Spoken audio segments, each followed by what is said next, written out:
Hello, everyone. This is Eric L. Donovan, the Mindset Disruption Strategist. Welcome to another episode of Redefining Success, the Kingdom Builder Spotlight. And today is a very special day. I've got a true Kingdom Builder here with me, Dean Wegner, who is a dad, a husband, a veteran, but founder and CEO of Authentically American. And as we've been visiting and getting started here, I know you're going to enjoy the story. I know you're going to enjoy his heart and his focus. So, Dean, thank you so much for joining us today. Well, Eric, I'm honored to be your guest and looking forward to a great discussion. Yeah, absolutely. Well, let's start the same way I always start. I know we're recording this during the winter, but I'm kind of fond of Saturday afternoon barbecues in the summer. So it's a Saturday afternoon. I've got the barbecue grill fired up. I've invited all of my friends over for the barbecue. Would you please introduce yourself to my friends? I would love to, Eric. Any friend of yours is going to be a friend of mine, given the focus on kingdom. And I like to tell everybody, Eric, I'm a veteran and an entrepreneur, and my priorities in life align with God, family, and country. And what's first and foremost is my life is my Christian faith, and followed very closely after that is my family. I shared with you, my wife, Kelly, and I, we have celebrated 28 years being married, and we've got four amazing kids. We've got two daughters, 24 and 21. We have an 18-year-old son, and we also have a 12-year-old son we adopted 10 years ago. So family is incredibly important, and also very busy with four active kids. Absolutely. I So bet you that's are. that side. And from a country standpoint, I had the privilege and honor to attend the United States Military Academy at West Point. So I graduated in 1993, went to flight school, learned how to fly helicopters, then had a unique opportunity after flight school to go to the Army Special Forces Ranger School, and served our country for 7 years, Eric, from 93 to 2000. And that's why that's there as well, because I love our country, love our family, and it's faith first.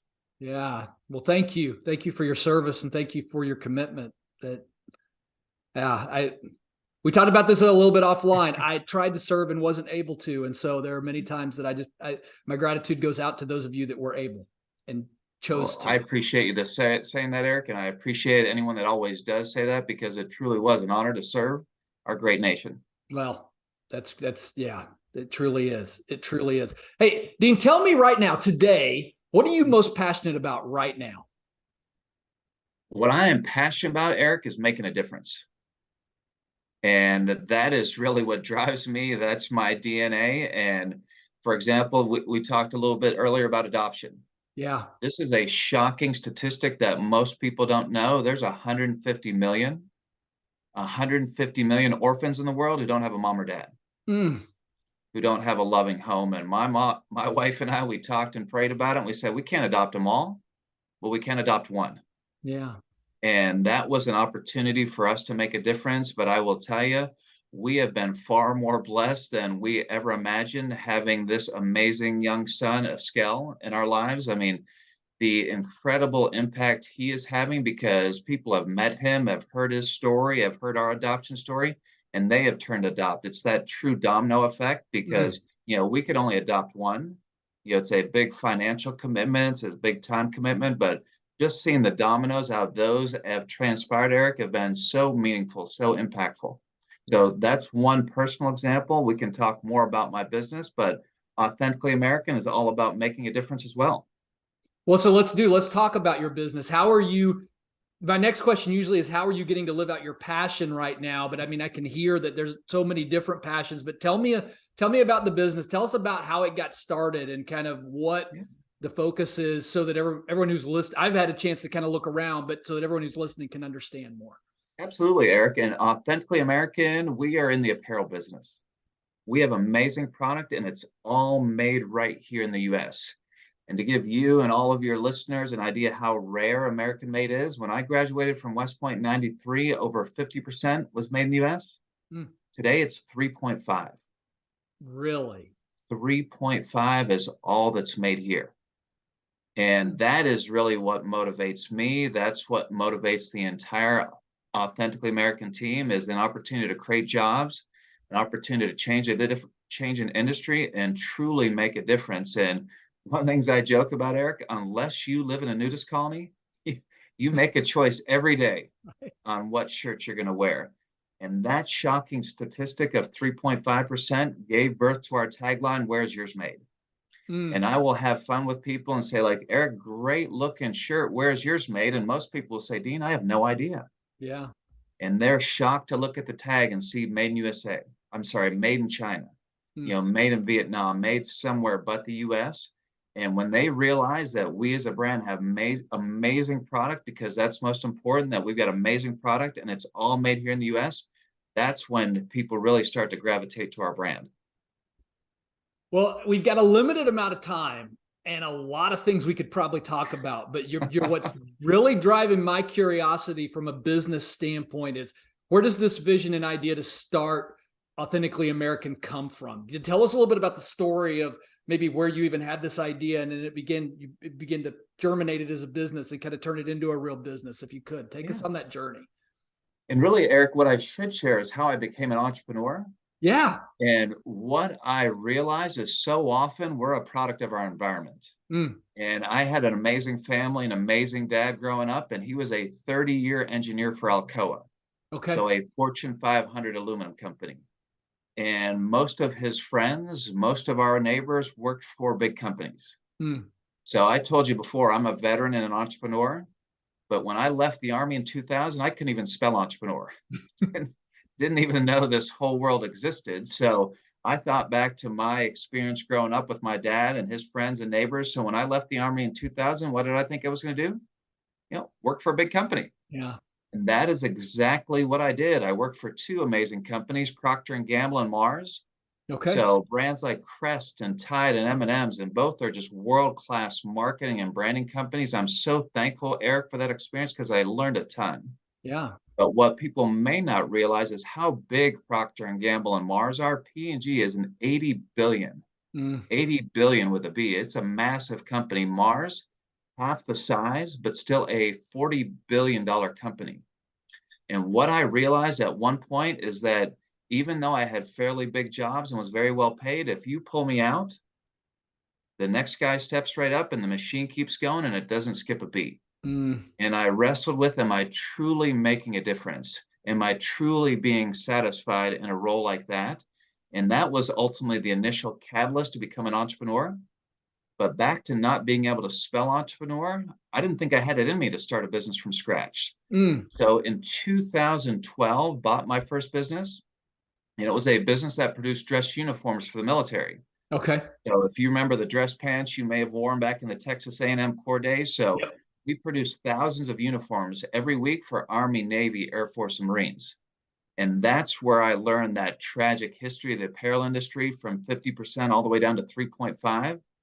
And Eric, my initial thinking was, well, I want to win more contracts. And I thought, then we'll create jobs and we'll make a difference. But as I really started to understand the government contracting industry, we don't actually create jobs, it's a bidding process. Mm, So if you and I are bidding on a contract and you had it before and I won, in essence, your job's transferred to me. And net, there's no real job creation. really. And for me, Eric, that's when the inspiration, that's when the light bulb went off. And I thought, what if instead of being a government contractor, what if we built a brand? Yeah. And I thought back to the days of working on brands like Crest and Tide and M&Ms. And I also thought, what if instead of what 97% of companies do and chase cheap labor overseas, what if we made the intentional choice to produce right here in the US? Think of the difference we could make. Think of the jobs we could create. And ultimately, if we deliver on a vision to build this iconic American brand with the same recognition, visual recognition of a Nike, Polo, or Under Armour, think of the Hmm. incredible legacy Yeah. we could leave. And Eric, that's where it started 5 years ago from a blank sheet of paper in 2017. And I'm exhausted. I'm exhausted. I mean, everything I took for granted in the P&G and Mars days, from supply chain, systems, finance, accounting, sales team, everything, we've had to build from the ground up. So I'm exhausted, but I got to tell you, I am even more energized because truly feel like having an opportunity to make a difference. Well, Dean, I look at what you're saying and I think about, okay, so 5 years ago, which means you spent over 50% of your time dealing with COVID supply chain issues. Am I right about that? It's funny you say that because we were talking about that as a team. Like half of our existence has been under COVID. And Eric, it's one thing if you're a technology company, you can operate virtually, Yeah. you can operate remote, but we have 11 states that we have contract manufacturing. We've got amazing t-shirts that we produce in Texas. Everyone loves our fun socks we make in North Carolina. So you don't operate a factory remote. You Mm. don't operate it virtually. So we Okay. have real hardworking Americans in 11 states producing product. And to your point, what you picked up on, when it's under COVID, it's a whole different ballgame. That's right. That's right. So I want to ask this question, especially from a kingdom perspective. There's two things that are really on my mind. And the first is this. Your wife's name is Callie. Did I get that right? Kelly, Kelly. Kelly. Kelly. So what did Kelly think 5 years ago when you said, "Hey, I'm gonna start this thing brand new from scratch"? I mean, what I find is most entrepreneurs are married to pretty brave spouses. Most of them being men are married to pretty brave women. But tell me a little bit about Kelly and your relationship during that time. That like, yes, this is where we're going to go and what we're going to do. Well, Eric, first of all, I am blessed with an amazing wife. Kelly has been incredible, but I think we were both naive Hmm. and really had no idea what we were getting into because, built a fairly robust business plan, had a 3-year pro forma financial forecast, and thought, okay, we're ready. Yep. But COVID wasn't in the business plan, and a lot of other challenges we were endured not in the business plan. So there have been far more times than I care to remember that I wasn't sure if we're going to make it. Mm. Payroll was due on Friday, and I wasn't sure if we're going to have money for payroll. Suppliers are due payments, and I wasn't sure if we were able to make those payments. And you know, each and every time throughout this journey, it's amazing how God has continued to provide. And a customer may have unexpectedly sent a larger payment than anticipated. Mm. A new investor came on board and said, "Dean, I believe in the vision. I know it's a struggle, but I want to support you and believe in you." So throughout that time, if Kelly was here, I think you'd hear one tale like, what, it's been so exciting and energizing like me. But the other side would be, it's been incredibly hard. Yeah. And it's been scary because back to family, one of my favorite mantras, Eric, is go big or go home. And I don't want to lose our home. So Right. Right. I remember the day I had to, when, starting my own business, I know this, I don't want to take too much time here, but I remember the day I had to look at my kids. We were in an environment. I said, we may lose everything, but we still got each other. And that's the only thing when you hit those moments, you can really rely oh on, yeah. you know, At the but end of the day, that's what's most important and align with the priorities that I shared. yeah. Dean, let me ask you this too, because so this being the kingdom builder spotlight, a lot of times if you look inside the Bible and scripture, God called people to do things um, at times that from a timeline standpoint didn't look convenient. Or looked like it, like you said, looked like it was going to go better than it went. And then God to create the God story, God showed up. You talked a little bit about some of the overpayments and things like that, but over the last 5 years, I've got to imagine you've got some other God stories of where God really just showed up as you were building and growing this business. Eric, I will tell you, it is amazing the timing, and patience is a virtue, just not one of mine. And I've really struggled with that. And I tell everybody now, because we've been blessed with some incredible national TV exposure over the last 3 years. We've been on national TV 23 times, Mm. and it's been phenomenal to see the exposure that we have. And right now, I tell everybody we're a overnight success story, 5 years in the making, There you go. because our business is really starting to take off. We had a record Q3, Mm. and Q4 was double Q3. Wow. And as hard as it's been with COVID, as challenging as that time has been, when we've endured 2.5 years in a global pandemic, when there's a war in Ukraine, country of origin matters. Mm-hmm. And Eric, Mm-hmm. to give you a little more context on our brand, so there's two sides. There's a consumer side.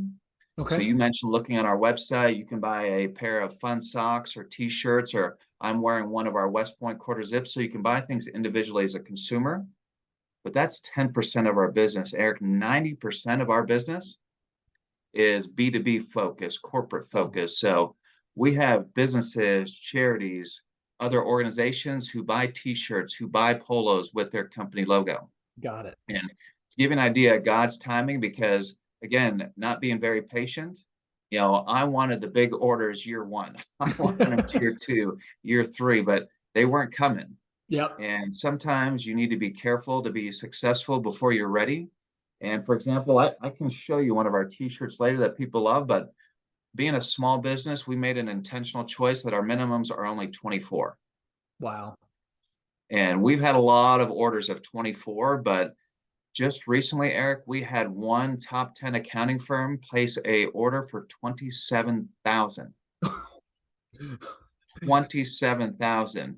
And here's why I'm thankful that happened now, because 2 years ago, Yeah. if they would have placed that order, we would have failed miserably and it never would have happened. Really?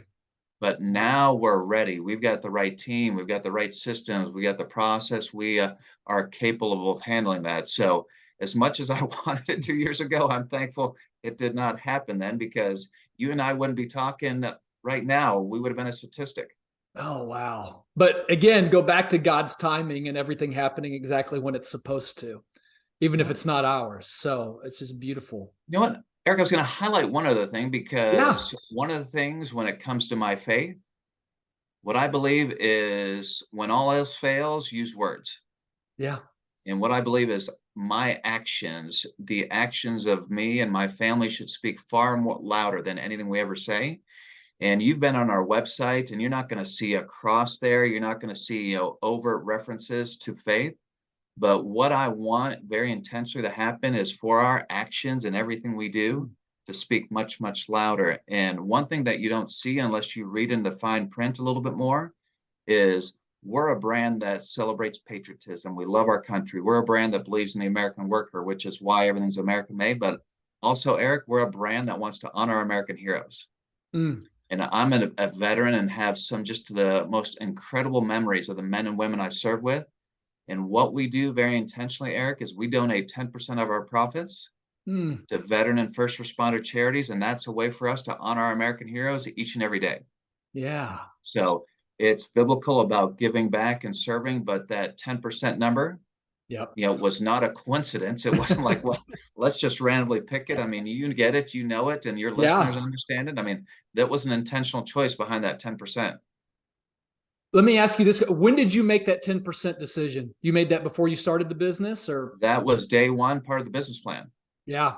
So, knowing, that vision from making a difference, here's a way that we can make a difference. So here's something that I would love to just kind of hear, because I almost know what the answer is going to be, but we need to have this discussion.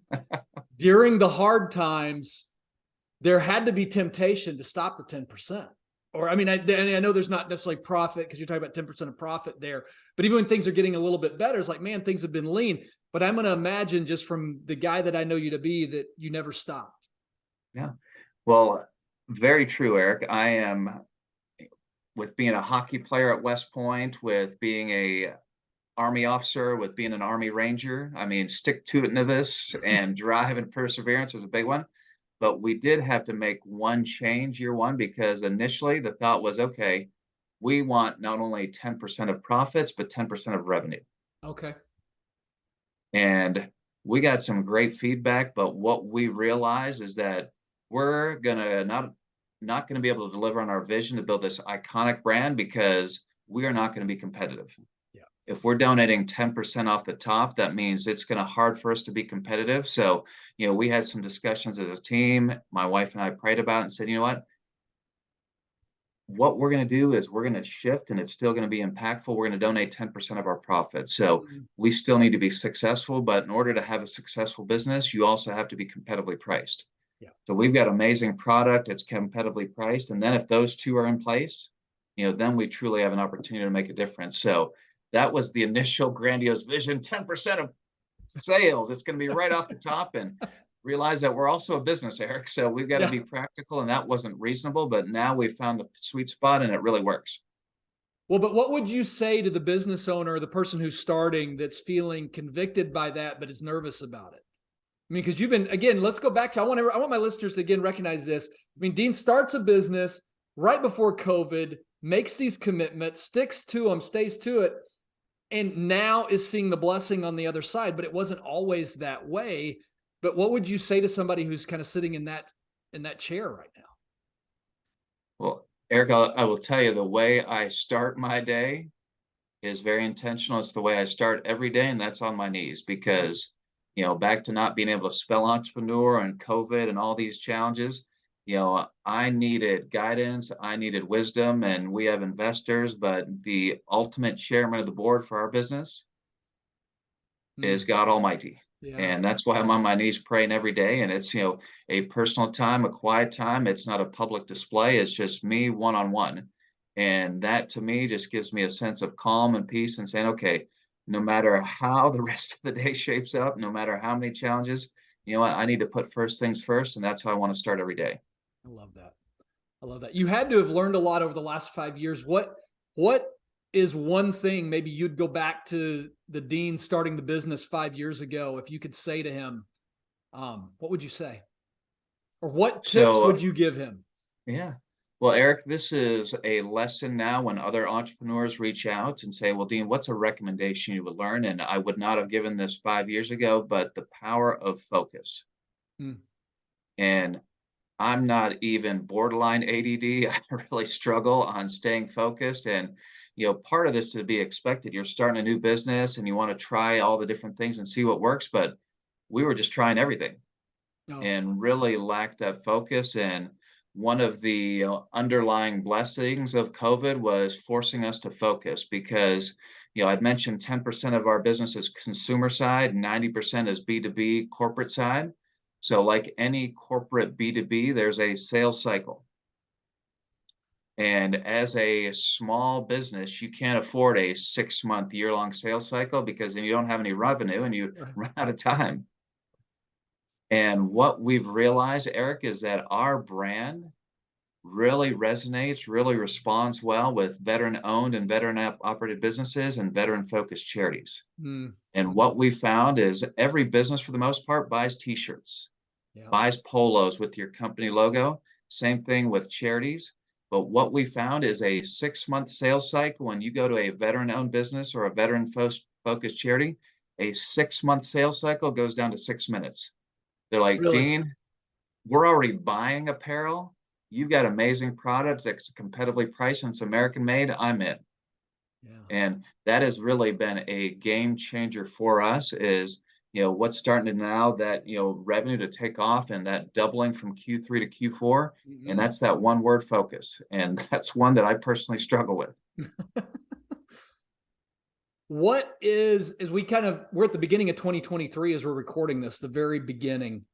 Um, as you look at this, this acceleration you experienced at the end of the year, I would love for you to share, like, what's God saying to you right now, kind of about what's next and kind of where he's guiding you right now. And I think the big thing that I've had to do personally, Eric, is that, coming off the holidays, it was a prime example. In one respect, I had so much work, so much that was built up that could have not even taken any time off for the holidays and really powered through it. But then, back to my priorities would not have been in line with those around family time. Mm, And one of the things in the old, big Fortune 500 corporate days of Procter and Gamble and Mars, I used to talk about work-life balance. And it was like, well, I had my work life here and my personal life here, and they were separate. But now, as an entrepreneur, Eric, I really embrace the concept of really needs to be integration because there's a lot that needs to be done. yeah. But I also very intentional make sure that I'm home for dinner every night. Wow. I also make sure that my kids, my daughters were soccer players, my boys are hockey players, so active involved in coaching as well. Mm. And this is one of the benefits of being a Army veteran, being an Army Ranger. Sometimes we just don't sleep that much. You learned that a little bit all too well, I imagine. Yes. Um, Dean, what is there anything you didn't get to share in our interview today that you really were hoping to be able to talk about? Well, Eric, what I always, invite people as well, and a lot of people take me up on it, is, you know, I need a lot of help. I need a lot of guidance, and so many people invested in me over these 5 years and really throughout my entire career. So I always share that if you have a question, if there is Mhm. an opportunity that I can help you, I can't commit to a weekly mentoring program or anything like that. But if somebody wanted to schedule a call, if they wanted to shoot me an email with a question, I'm always willing to do that. So I'm assuming you'll include my contact information in the show notes. So Yep. welcome to do that. But if anyone has any question, they're welcome to reach out to me, or it's very easy. You go on our website, authenticallyamerican.us. Authenticallyamerican.us. It is an intentional choice. So whether you're a consumer, whether you're a business, whether you're a charity, whether you just want to track me down and ask a question, that's the best way to go ahead and get a hold of me. I'm also going to tell other people follow Authentically American on Instagram and Facebook. Yes, Well, they're doing a lot of promotions on the products that they've got going on right now. And then I think they can connect with you on LinkedIn as well, Dean. Is absolutely. that right? Absolutely. And are the instructions, I didn't get a chance to find this. Are the instructions on authenticallyamerican.us there if you want to do an order for your organization, or do we need to get in touch with someone? So what'll happen is you will contact us, Eric, and my team. First and priority is product experience, but what we pride ourselves on is an amazing customer experience. So you will schedule a quick virtual meeting like this with my team, and we'll find out what items you want, what designs you want, and then we'll create digital mock-ups and we'll finalize pricing. And then before you know it, you will be wearing some amazing American-made apparel that makes you proud and knowing that you're making a difference as well. I love that. I love that. So if you've got a nonprofit, if you've got an organization, if you've got a business, it sounds like we all need to be getting in touch with Dean because, again, as he said, competitively priced and made here in the U.S. and focused on the true values of what our country was built on, which is God and his kingdom. And so, Dean, Amen. I cannot thank you enough for being here on the show. My last question is always the same. So I'm going to ask you, in 3 generations, what do you hope your great grandchildren remember about you? Well, Eric, first and foremost, I want them to say he was an amazing dad. He was an amazing husband, and that's what's most important. And those are the memories I want of my kids, whether it's, playing hockey with my boys or coaching my daughter's soccer or, out playing golf with my oldest son. Those are the memories that's most important. But from a business standpoint, I want them to look and see their friends, their parents, their neighbors, wearing our brand and to say, great grandpa started this. Yeah. Our family was involved with this, and now it's everywhere, and it's all American made, and there's such a halo. There's all the donations, all these charities that were making a difference. To me, when you align those priorities on being an amazing husband, an incredible dad, and you're making a difference in your vocation, to me, that's what's most important. No, that's what a beautiful legacy. What a beautiful Mhm. legacy. Dean, thank you so much for being here today. It Powerful, was an powerful honor to be stuff. your guest, Eric, and an honor to have a new friend. Absolutely. Absolutely. Everyone, we will be with you. We've come to the end of another episode. We will be with you again next time. Thank you so much for joining us. God bless you. Have a fantastic day.